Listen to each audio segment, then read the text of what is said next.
The Matrix Resurrection is directed by Lana Wachowski, stars Keanu Reeves, a bunch of other people, and tells the story of Neo, who is living in the Matrix and thinks that everything is real, I guess.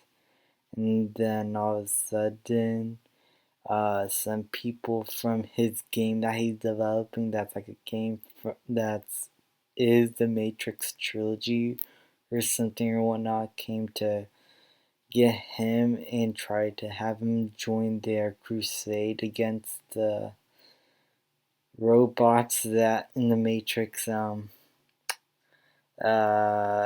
stuff happens. They reunite with old characters, meet new characters, bada bing, bada boom, action scene, boom, bam, bam.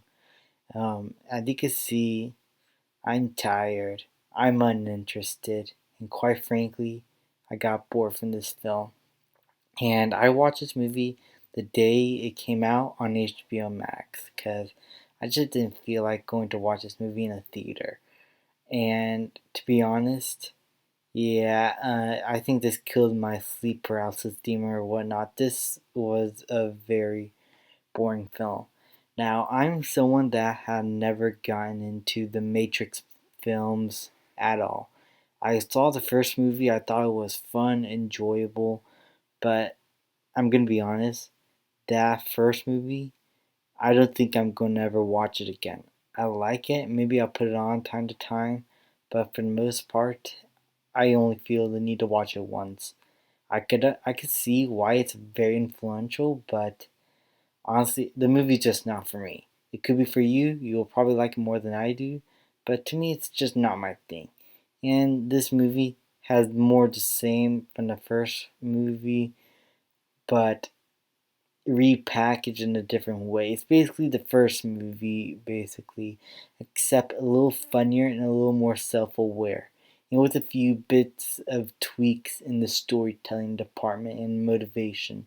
The main key difference is the relationship between Trinity and Neo. I thought that was very interesting on where they could take it, but by the end, it just felt pretty lackluster, and I didn't feel much from their relationship, unlike how I felt from the first film. Everything else felt the same. The filmmaking, though, is different, but it's different in a bad way. It felt lifeless, it felt flat. The action doesn't have any punch, and this is a much funnier film than the first movie, and it kind of suffers from tonal issues in which certain jokes will appear out of nowhere and would kill the entire mood of a scene. It's just really off putting to me, and it just really ruined the tension of what should have been a really action heavy, intense moment. But jokes and Marvel stuff, I guess. The special effects are good, definitely. That's obvious. It's 2021.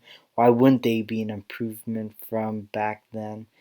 It's a pretty looking movie. I like the attention to detail in the backgrounds. Uh, but overall, in terms of the storytelling department, it put me to sleep a couple of times, to be honest. And that rarely ever happens for me, especially with some movies that I consider boring. I rarely actually ever fall asleep. But this is one of those few times where it actually just got me bored, and I just kind of slept for like a couple of minutes until I remembered that I gotta watch the movie and go back and look at the details. Overall, the movie's eh. Keanu Reeves does a job. He's playing Keanu Reeves. He's likable. I like him as an actor. I like him as a person. But here, this is not one of his best work. Some of the other actors are pretty okay as well, but the background characters and supporting characters just felt lifeless. And that's because of the lack of characterizations they got and not much of standout performance from any single one of them. The only one I could remember is Jessica Henwick, I think is her name. And that's because she had blue hair. That's literally all I could remember from her. Okay, yeah, this movie gets like a C minus. It's a pretty looking movie. It looks fine. It is competently uh, put together, but it is very bland and very forgettable, and is probably one of the most boring films I've ever seen. So overall, I don't recommend it. Anyway, guys, that's it. I'll have a Merry Christmas, I guess, and I'll catch you guys next time. See ya.